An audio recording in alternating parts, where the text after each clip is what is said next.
What's up, guys, and welcome to the Gigabyte Challenge, the 9th one. This is going to be a day of best of ones. For now, we have Sqreen Squad versus the Balkan Bears Corleone BBC, two of the more chaotic, aggressive teams out there, and I'm going to love every second of it. Here on HeflaTV 1, we're going to be bringing you this game and a couple of others later on in the day. I'm Mike Loris, and I also have Grandis V with me. How are you doing, man? Doing wonderfully. As always, I do love watching these teams play. My goodness, something's... I think Grandis is dead, guys, so this might just be a solo cast. Grandis is alive! Grandis is alive! Okay, so what happened is the stream reloaded, and then the music went on full blast, and my ears just exploded. So I actually couldn't do anything. Okay, I'm back, and we're into the draft here. Early bans are looking fairly standard with Brewmaster faces Void Razor Ogre taken out in the first stage. Our pair of pushing prophets are going to be snagged up. Balkan Bears with the first pick, Nature's Prophet. Follow up DP Scarth Mage by Sqreen Squad. The next two picks are a lot of fun to look at as we have a Leshrac and Tusk on the board. Alright, so Tusk is pretty much Sqreen's trademark hero. Like, that's the hero that they run with. That's the hero that they pick, and it works sometimes it doesn't work. I have seen it work with a Tidehunter before, so maybe that's going to be the pick down the line. And then BBC, well, they're known for being super aggressive. They're known for wanting to end the game early off of push lineups. With Nature's Prophet and Leshrac, they can do that pushing. And now Legion Commander, it's just going to be a bloodbath. Like, this game is going to be so action-packed. Yeah.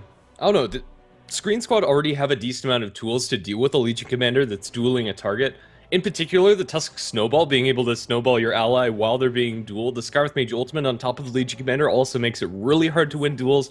And they also have an Exorcism to do that damage. So I'm not a huge fan of the Legion Commander pick as a hero, but in the playstyle that's going to foster in this game, I'm quite a fan of. Right now, the Tusk, he doesn't have anything great to counter-initiate after. A Leshrac sounds kind of nice. I think right now it's there for the duel and those early ganks where you're able to just dump everybody on the snowball and to roll onto a single hero and then explode them. Yeah, and that's what I've seen Sqreen use the Tusk for the most, just being a defensive hero, putting everyone in that snowball, and then, you know, just making BBC, or making whoever's on the other end, be punished by the fact that they fully engaged onto targets that they can no longer hit. I like the point that you made about Legion Commander, because if you do get dueled, and then I believe how it works is if you get put into a snowball, the Legion Commander has to sit there awkwardly for the rest of the duel while you are sitting there in the snowball. So whoever's not in the snowball is going to... What is going on? Whoever's not in the snowball is going to be able to kill off the Legion. But now, BBC break out the Spirit Breaker. So, yeah, what else is on the wish list? It's time to cross things off. Huskar? I think that's about it. Is that really it? Night Stalker's banned, which is kind of upsetting to me. But that would have been awesome. Yeah. That would have also been on the list, but I think right now Huskar is the only one that I can think of that I'd love to see in an aggressive lineup. I'm not sure if he actually fits in on either side. Maybe Sqreen Squad could snag him. But yeah, right now I think they've picked up pretty much everything. As far as heroes that I'd like to see that we're probably not going to see, I'd love to see a Meepo from either side, but I don't know, one can hope, right? Well, BBC do have Meepo player. So that yes, is a possibility. I don't know about Sqreen, though. I don't think they have a Meepo player. Yeah, I don't know. This game for Meepo is looking pretty nasty, though. The Batrider being able to isolate a single Meepo with an Exorcism going, Scarth Mage nuke damage, it's not a pretty picture. I doubt we're going to see it, but I didn't think we'd see a Leshrac and Spirit Breaker, and, well, there they are. In the draft, we don't get to see these heroes very often, so it's kind of hard to analyze how exactly they're going to fit in.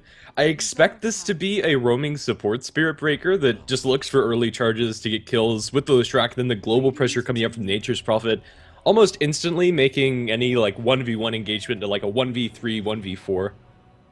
And then maybe you go last pick Zeus or something like that, so you fully commit into that global. Sqreen Squad, they're going to end their lineup with a very pretty vanilla hero, the Morphling, going to give them a lot of late potential, and that is going to solidify the Tusk in the support position, kind of to be expected. That's where he's run the 4 position, 9 times out of 10, if we have even seen him 10 times. But that's where he goes, and that is going to be a pretty regular draft from Sqreen Squad. Like, it's, of course, running with the Tusk, but for them, that is fairly normal. Yeah. And if you just replace that Tusk with like a Sand King Earthshaker, it looks pretty normal for any other team as well. I'm liking Sqreen Squad's lineup. It feels just a lot more solid than Balkan Bears' lineup. Balkan Bears, they're going to have to rely on snowballing and getting those early kills, which, as a team, they enjoy putting themselves in those situations, or they thrive in that type of style of lineup. So I think it's fairly even, but I don't know, on paper I like Sqreen Squad. Yeah, it's easy to say that as well. I mean, I kind of understand that Balkan Bears do have this certain play style, and they're fully committing to that, and that's great and everything, but you could commit to it without picking yourselves awkward heroes. Like, Leshrac right now has no setup. Nature's Prophet is always going to be fine. I mean, like, he's Nature's Prophet. He'll do his job. They kind of have, like, half pushing, half skirmishing fighting heroes, and then I guess they could get the skirmish and then push, but I think I would have liked to see them go firmly in one direction or another, or, replace Leshrac with someone who's a little bit more independent as a support. Yeah, or maybe replace the Spirit Breaker and give him some sort of play stun or otherwise to set up that split earth. I think the Leshrac is okay for Balkan Bears, but I think going for both of these heroes is a little bit risky coming up from them. They're going to put a lot of consideration into this last pick.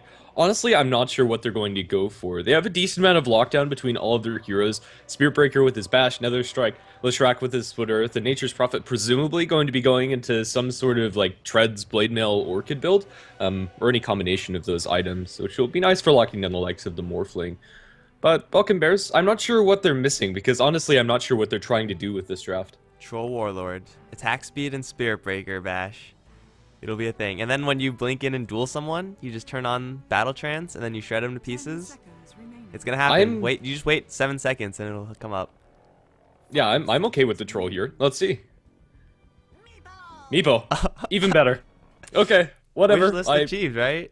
Wishlist achieved. Like, there's actually nothing else you could want in a draft. We have a wheat Meepo, and that's awesome to watch. Right now, I don't know. I still like Sqreen's lineup a whole lot better, especially if any big items come out for this Morphling. The Meepo is going to have an awful time. But Meepo, as always, is a snowball hero that's going to benefit with this aggressive playstyle of BBC, and I'm looking forward to this game. Even if BBC lose, they went for something that was a whole lot of fun to watch.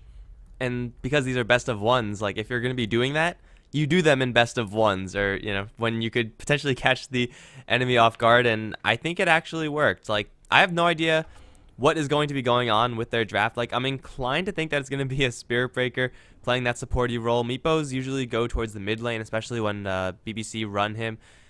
And then you have, a couple of other awkward heroes. Maybe we're even going to be seeing a jungling Nature's Prophet just to free up a little bit of room in the lanes.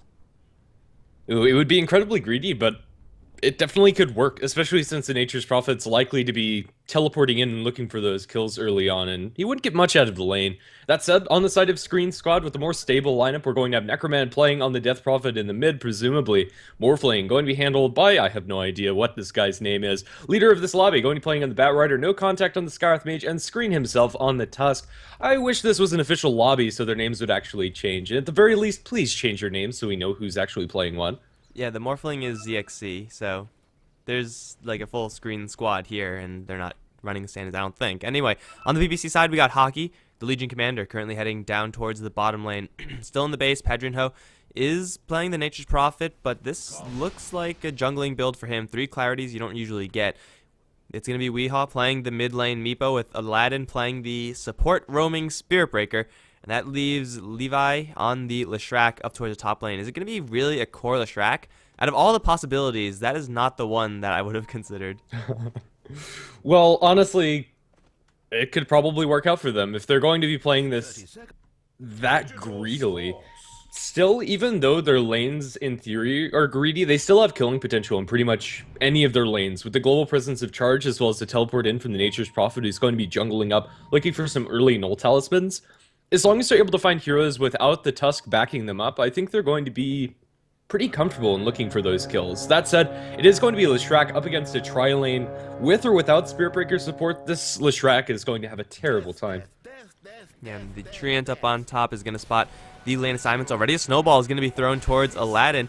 Going to grab a Morphling into him. Scarth Mage left behind, but the Spirit Breaker's not even getting hit with the snowball. Alright, so that actually just did nothing. So, did they even secure the rune for themselves? No. Well, I mean, the Spirit Breaker got a regen rune, so it was just wasted mana, I suppose. But either way, it is going to be an aggressive tri-lane from Sqreen Squad versus the Spirit Breaker Leshrac dual lane. Yeah, I can't say I've seen this lane being played too much, but I'm pretty sure it's not going to beat the tri-lane of Sqreen Squad. Yeah, I think that's fair. Right now, the Leshrac and Spirit Breaker, they might be able to find kills on the solo heroes if they roam, but I think the best they can hope out of this lane is that Levi gets experience, and even that is questionable. If he comes up too close, he's going to eat a bunch of rest from the Scarth Mage. If he gets tagged by the Snowball, the magic nukes coming out from these heroes are pretty intense. So the X factor is, of course, going to be BBC's Nature's Prophet over in the jungle. He's going to have to potentially worry about Scarth Mage a little bit, but for right now, the Scarth is keeping Meepo down. I don't think this is completely necessary, as Death Prophet versus Meepo should be a very heavily favored matchup for the Death Prophet, and your Scarth Mage can probably be better suited elsewhere, but dumping your mana pool into a hero is always going to be useful for that lane. Down towards the bottom lane, this is probably going to be our most passive lane, although kill potential still is there. Press the attack plus stick charges means that Legion Commander is unlikely to die versus this Batrider, but at the same time, it's Batrider. She probably can't get any kills down there, so unless we see a really global charge, which we are starting to see right now into no contact, I don't think they're going to get kills on the bottom lane. Tusk is going to see the Spirit Breaker coming, and they do have Nature's Prophet coming in as well, but it's going to be canceled. And now they're just going to start fighting each other. This game is going to be a lot of that, I feel. Yeah, just a lot of posturing and, I don't know, making aggressive movements that don't really net anything.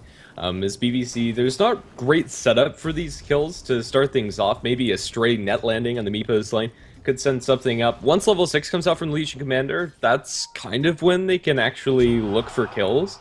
But before then, it's going to be fairly passive. Ice Shards up top are going to bounce Levi back, and it'll actually be completely fine.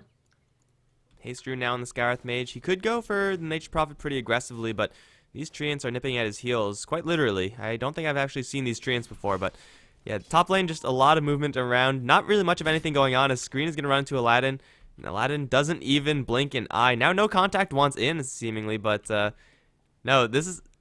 First Blood's going to happen. It's going to happen in a completely random place just because there's so much movement around the map.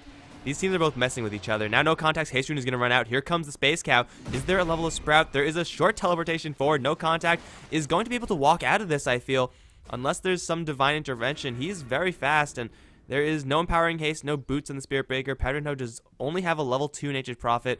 That was pretty bold trying to go for that kill. Oh, he's going to try to go again. No contact. You're not free home yet. He's going to get charged once. Is there a bash? Yes, there is a bash. Now Aladdin. No, he canceled his attack.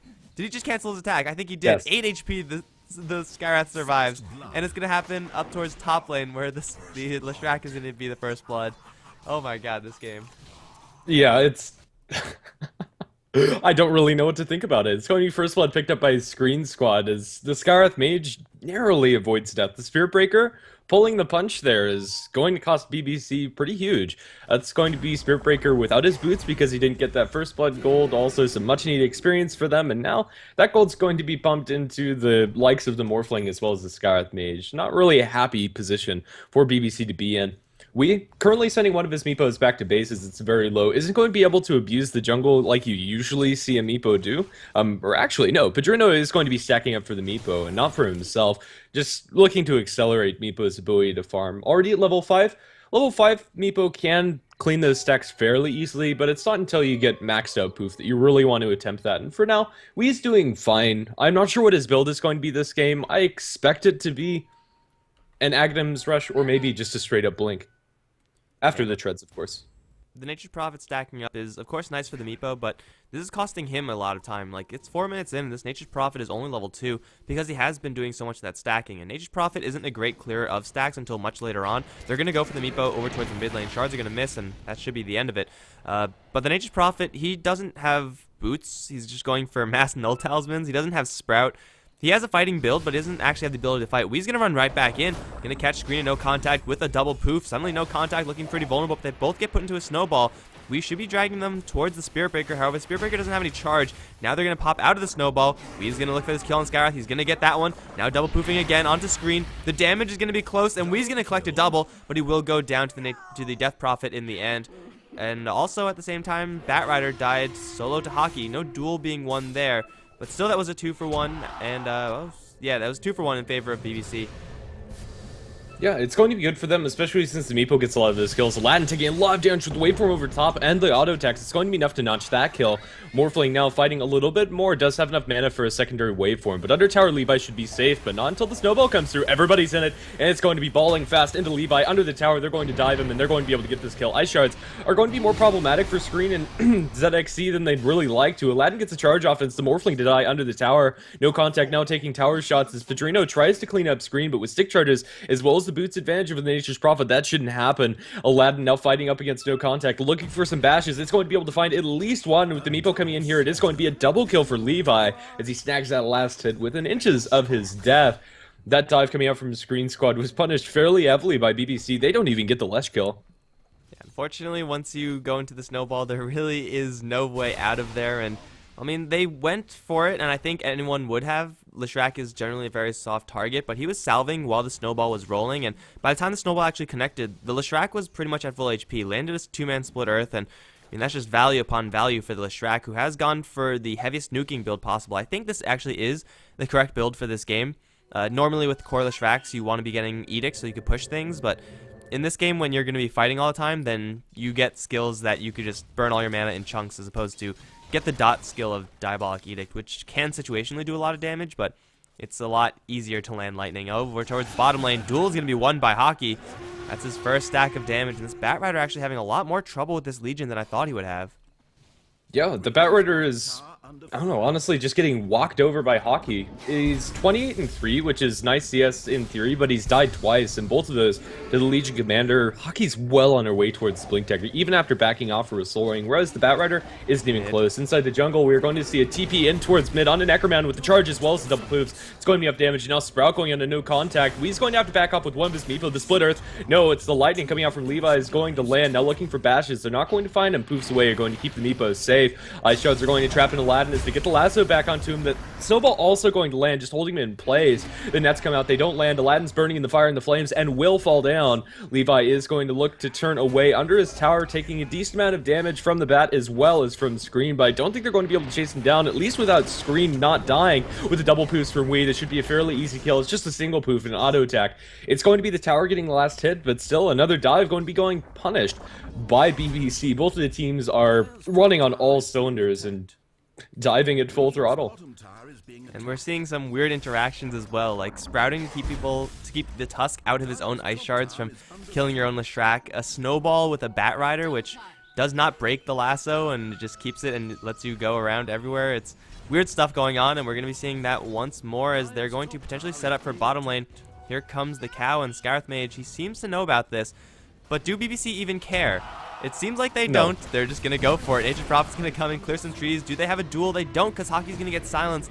They're going to get the kill on the Scarth Mage anyway. Unfortunately for Legion, getting body blocked a little due to the treants and silence not really helping out, but it's still another clean kill for the Spirit Breaker. And this is like BBC doing BBC things and really just demolishing the metagame. Levi in the top lane is going to be in a little bit of trouble. He's going to turn around for a nice Split Earth onto the Morphling, but the Snowball is there, and it will be enough to get the kill onto the Leshrac.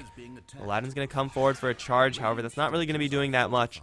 And that should be just a clean kill for Sqreen Squad. Even rotating the Death Prophet up here. She's going to run straight into Aladdin. Oh my god, that Spirit Breaker did not stand a chance. And that's going to be 2 kills for Sqreen Squad, and maybe even a tower, as Necroman is going to tank this one. What do you think about the Spirit Breaker's skill build in this game? Yeah, I was just about to ask you about that. It's very peculiar to see the aura being prioritized. He doesn't even have boots available for himself. I like the aura getting a little bit more priority, but honestly, I think the utility coming out from charge or the damage from bash max is a little bit better. I don't know. I haven't seen enough Spirit Breaker to really decide what the ideal build is. As long as you have a point to everything, I suppose it's fine. Yeah, I feel like if you're not maxing out charge in this type of game, you're just costing yourself, because you get places a lot faster with charge. And speaking of getting places, Sqreen is going to be smashed in with the Cow, and here comes Padrino. Snowball's there, which is going to buy Sqreen a little bit more time, but with the Sprout and the net, he is going to go down. I don't really know what he was doing there. Maybe he just really wanted to place this Observer Ward, which I guess is worth it, but it costed him his life, so that was definitely not worth it in the end. But just another kill for BBC. Key items, Hockey has picked up his Blink Dagger, so blinking into dueling with its Space Cow is going to be a pretty nice way of opening those fights, assuming no snowball intervention. Yeah, and all the snowballs have been coming out pretty nicely from Sqreen. Right now, it's still pretty hard for Tusk to get in range for those, but he's made good use of those snowballs, dodging a couple of nets and a couple of spells that people expected to land that end up don't. Meepo is going to be straight rushing into the Aghanim Scepter, currently with the Ogre Club, and almost enough for the next portion of it. Probably going to have that at about 12 to 13 minutes in, which is going to help boost Meepo's strength, as well as the strength of his minions, and then give him a whole lot of damage. Currently, one of the scarier heroes on the map, although without a Blink Dagger, it's going to be hard for him to catch out heroes. Solo, he doesn't need to, when he has a Blinking Leech Commander as well as a Charging Spirit Breaker on his side. Yeah, though he is doing pretty well as far as item progression is concerned, the Morphling is on top of the net worth chart, though it doesn't really feel like it. Morphling just needs a lot more time, and BBC, assuming they play their lineup correctly, should be trying to limit the time that they give to the Morphling, and mid lane, Blink Dagger in from the Bat Rider. However, quick blink out from the Legion is going to keep her safe. Either that or slow lasso reaction from the Bat Rider. Either way, no one's going to die in the mid lane just yet. But yeah, Morphling just needs so much more space to farm in this game. And although he is, as far as carry heroes go, a little bit more capable of fighting early, you can't really fight this early. Like, everyone else in Sqreen Squad, they're fine to do it. But the Morphling just needs to buy more time for himself. While as BBC, they're ready to go right now. They're going to think about jumping in for a duel. Necroman and Sqreen both dropped very low. In the meantime, top lane, we all going to be pushing to the top lane tower. And it should be all lanes defended for everyone, in fact. So this is actually the most tame that we've ever seen this game so far. Yeah. I don't know, right now we're hitting it at like 17 kills in a 12-minute game, which is quite honestly ridiculous. The Death Prophet's low after farming up the jungle, but now Eul Scepter on the DP. Pretty much everybody's battle ready on the side of Sqreen Squad, with the exception being that Morphling. The Blink Dagger is up for the Bat Rider, and although he'd like to have a 4-staff on top of this, he's completely fine. BBC, they haven't abused the global ganking pressure enough. I don't know, they've been looking for a lot of kills and they find them, but there was only really 2 kills where all of those combos started meshing together, where you get the charge, as well as the global TP in from Nature's Prophet, and your Liege Commander getting some damage. And currently, it's only 1 stack of damage onto Hockey. I think that BBC need to be looking for a couple of pickoffs, and that might just happen up in top, as no contact is getting charged. Legion isn't close, and the charge is probably going to be cancelled, as they don't want to dive this far.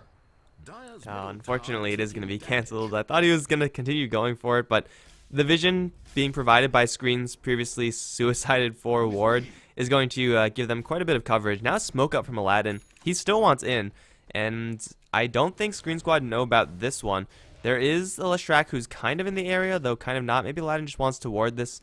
There is some pretty aggressive warding going on from both teams, but unfortunately no kills to really result from it. Sqreen is spotted out, but this is a Tusk we're talking about. With a Bat Rider right next to him, you probably don't want to go for it. They instead want to go for no contact. Lightning is already going to strike, and now the Bash is going to come in. No mana for the ultimate, but it doesn't really matter because Garth Mage is already dead. Now Aladdin get hit with the Ice Shards. Blink forward for a lasso. He's going to get dragged right into a Walrus Punch. It will not kill him off outright, but it will kill him off in the end. It's going to be a 1-for-1. Support for support. I think it should be fairly even there. Yeah, I think that's a fair trade, although I'd kind of rather have the gold on my Leshrac than the Death Prophet, just a little bit, especially since Leshrac hasn't gotten a major item. Duel and Necroman up in top, all with the splitter through. They have the damage. They will be able to give another damage charge to Hockey. Now Sprout onto leader of this lobby. They're going to look for the poofs from Wee. Has 4 Meepos up and running, gets the double net. Scar's Mage Ultimate's going to be split between too many Meepos and does almost nothing as the Morphling's able to wave form away, but Sqreen not going to be so lucky as the charge coming from the Spirit Breaker, although a little too far away. They're going to settle for a tier 1 tower. They might even go for a little bit more. Still, they have the Spirit Breaker inbound. If they can keep pushing this wave, then they can conceivably make a dive if they really want to. Although Aladdin is going to call it quits. By the time he gets to this area, it's still BBC, who just have more battle-ready heroes right now than Sqreen Squad. Like, this is the entirety of their lineup. That's their purpose, is to be able to fight and brawl at this stage in the game. Now a Blade Mail being picked up by Nature's Prophet. Power Treads with 3 nulls. He's hitting very hard. And then, of course, Meepo with the Aghanims completed is hitting very hard as well. Sqreen Squad, they went for the very trademarked classic lineup in this metagame, and right now it's just not working for them because they can't buy the space necessary for the Morphling. BBC, if they continue on with this pressure, then it should be just smooth sailing for them. Yeah, If they let up, however, giving the Morphling enough space to get his Lincoln Sphere and Ethereal Blade is going to be problematic for BBC. But I think they're going to be able to keep up this aggression as well. But it's going to be Screen Squad to make a move. Both teams are smoking like there's no tomorrow, and they're going to look for a pickoff, potentially going to find Hockey in mid. As the Firefly's already out from the Batrider, but they decide to look towards the jungle. You know, they have some deep vision, but they don't find it. The Nature's Prophet up in top might be the target of this gank, as they can't find any of the Meepo clones farming up in the jungle. Oh, poor Padrino. Everybody's in Snowball. Snowball is going to be blasting into the poor Nature's Prophet. He gets Blade Mail off, but he's going to be blown to shreds by Ice Shards as well as Flame Breaks. I think he probably should have known that that was coming. I mean, they saw the Firefly. So if you see Firefly in your own jungle, you could probably consider that half of the map is a danger zone, but Nature's Prophet just really wanted those last couple of creep kills, and it costed him his life. Unfortunately enough, that's going to be a death for him. But still, BBC, they're getting Blink Daggers on the Meepo, who has been farming all the while. I guess that's the beauty of Meepo. You're battle ready, but at the same time, you're farming. And that's something that a Morphling can do later on, once he has Replicate and actual fighting potential with a Lincoln Sphere and then a Manta Style or something like that. But for right now, he just needs to be doing one thing at a time. BBC, they're going to get their mid lane tower pushed. Exorcism is available, but they have some pretty great initiation tools at this point.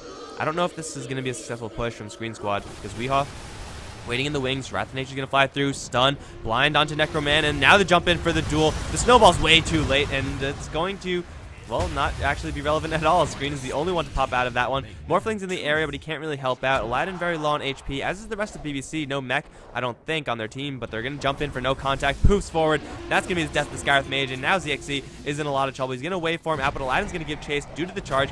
Has another strike as well, and that's going to be death of the Morphling. Someone bought back. Batrider, you shouldn't be here. That's a bad idea. That's going to be a 6-for-0 in favor of BBC, and I think everyone is going to make it out alive and then go for a tower. That was a massive win by BBC. Definitely. There's not another way to put it. They walk circles around Screen Squad, losing nothing and getting 6 heroes out of it. A dieback on the Batrider. Meepo during that fight ran rampant. The burst damage coming up from BBC is ridiculous. They open up with the Stun and the Death Prophet. The Tusk snowballs too late. No positioning tools on this Tusk. Kind of has to be expected for, I don't know, pretty much 5 position support. I don't know, Sqreen Mage has nothing either. But still, it works wonders for BBC. The Meepo is able to keep everything safe, even though a lot of his Meepos were dropping low inside the Firefly, as well as just the AoE damage from Screen Squad. He was able to get them back to base and start juggling them around, and I don't know, it works wonders for them. We now have 5 Meepos up, as well as Aghanim, Scepter, Blink, and an Aegis now. This Meepo is the scariest hero on the map, bar none. He can't solo kill up the Morphling, but I don't know, he's going to get very close soon, especially once the Scythe comes out. If the Lincoln Sphere isn't available, which it should by that time, on the Morphling, and there's no other heroes around. So this game we're going to be seeing 2 rather late mechanisms. The Nature's Prophet is building his for his own team. I think if you're going to be going for this, you should be getting it first. Maybe like 2 Null Talismans, Mech, then Blade Mail. And on Screen Squad, the Death Prophet is going to be getting one for her team. These are very useful items given how much these teams are fighting. But it's just a little bit late. Like if they had these teams if they had these items in the last fight, BBC would have absolutely demolished the fight even harder. But Screen Squad would have stood a more substantial chance. But the Death Prophet deciding to rush a Yule Scepter, no phase boots on her. This is a kind of weird build from the Death Prophet. As good as Yule Scepter is, I feel like just phase is better, and maybe in phase mech is better in this scenario. I'm not sure, sir. I think the Yule Scepter is a necessity, even though she might want to get it. Oh, a TP away from the Nature's Prophet. Flame Break isn't going to cancel it. But if the Meepo poofs are there, or anything, she needs to have some sort of defensive tool in order to delay that. I don't know, jumping in mid. They're going to find Necroman. Yule Scepter's going to delay this a little bit, but it should land nicely into the net, and it indeed will, as Necroman's brought down in a heartbeat, and now looking for Sqreen. Flameberg is going to bounce. One of the Meepo is closed, the net's going to land on the Sqreen. The secondary poofs are going to be enough to give Wee an unstoppable streak, and now they find the Batrider inside the Sprout with the Nature's Prophet ultimate bouncing through, as well as a couple of pulses of the Pulse Nova with Shrek. It's going to be 4 kills going to BBC, unanswered by Screen Squad. And this is the beauty of BBC's lineup. They start the aggression, they don't stop the aggression. And with the Leshrac level 2 Edict, they have the Nature's Prophet, and Meepo at this stage is also a pretty damn good pusher. They'll be able to tear down this tower and maybe even go for a little bit more. In the meantime, Morphling just wants more farm. That's all he wants out of life, but that's not going to be allowed. Radiant's Courier is going to die as well. Oh man, that's just insult to injury. This might even be Rax's. Screen Squad, they're going to have to mount a serious defense right now. Ice Shards is going to jumble them all up, but they're going to get mech'd. and this tower is soon to fall. They have Exorcism, but a blink forward from Wii can pretty much insta-kill someone, and look at the Rax's drop. This is sickening. They have to go right now. Wee's dropping pretty low, but he's going to get instantly press the attack out of the lasso. Aladdin's charge is going to miss on the Yule Scepter, but now Hockey's going to jump forward. Duel onto Sqreen. Mystic Flare is going to be dropped, but it won't matter. Hockey wins the duel regardless. Levi is in the middle of too many heroes, though, and he does have a Bloodstone and will suicide. Keep himself from giving away anything. Pageant Ho is going to teleport out, as will everyone else. The Meepo's already gone. Aladdin's going to charge his way out. It's a pseudo defense from Sqreen Squad, but they already lost Rax's. It came a little bit too late. Definitely, and it's melee barracks to fall. If it was arranged, maybe you can call that a win for them, but it's still just so nasty. We didn't even lose his Aegis. He's going to have a Scythe of Ice completed for the next fight, and that's ridiculously scary. Aegis is going to time out in 2 minutes, and I don't think Meepo is going to use this in the next 2 minutes, as I doubt that Sqreen Squad are going to put up any fight for these tier 2 towers, or if they do, maybe they can kill off one of the Meepo clones, but as long as his main Meepo is on the backlines, they shouldn't be able to kill Meepo Prime. No contact. He's hiding behind a tree. He's going to pick a fight with a random Meepo. It turns out to be the main one. Here comes the rest. There goes the Scarith Mage. Here comes the Space Cow as well. Sqreen's going to land a Polar Punch onto one, but the mech up, and now Sqreen is in a lot of trouble. He's Hex, and he's down. Necroman is going to be beaten to death as well. Leader of this lobby, he's still in the area, but he does not want to be here. Has a Blink Dagger in 7, but he's going to run straight into a Leshrac. Edict is not going to be there. They call GG. This game was a bloodbath, as promised, and wow, that was a good one. Yeah, I suppose don't give Wii his Meepo. Even though it's not the greatest of games for a Meepo, he can snowball so hard out of control. As long as you have the micro skills to back it up and the aggression to keep the hero alive. It worked out so well for Balkan Bears. The early game traded fairly evenly, but this is about as snowbally as a Meepo can get. Right now, it's 20 minutes in with a Scythe of Ice, Aegis, Ags, Blink. Anything a Meepo could want, maybe even in a 30-minute game. Alright guys, so BBC are going to be moving on in the 9th Gigabyte challenge. Because they're best of ones, we're going to have a little bit of kind of confusion as to what's going to be casted next. This game also ended in 20 minutes, so that is not going to help the schedule. So stick around. We don't know who we're going to be casting next. Is the X Game versus Swag. Is that lobby up right? No, that's too late, I think. Is it? We might be casting X Game versus Swag, but I don't know. Stick around and we will let you know when we know what we're going to be casting next, because the schedule is kind of messed up right now. But if you enjoyed it, then please be sure to hit that follow button. And I'm Mike Loris. I've been joined by Grandis, and hopefully we'll be back soon with another game. The X Game versus Swag lobby is up, so we should be casting that game. Cool. We'll be right back for that one, guys.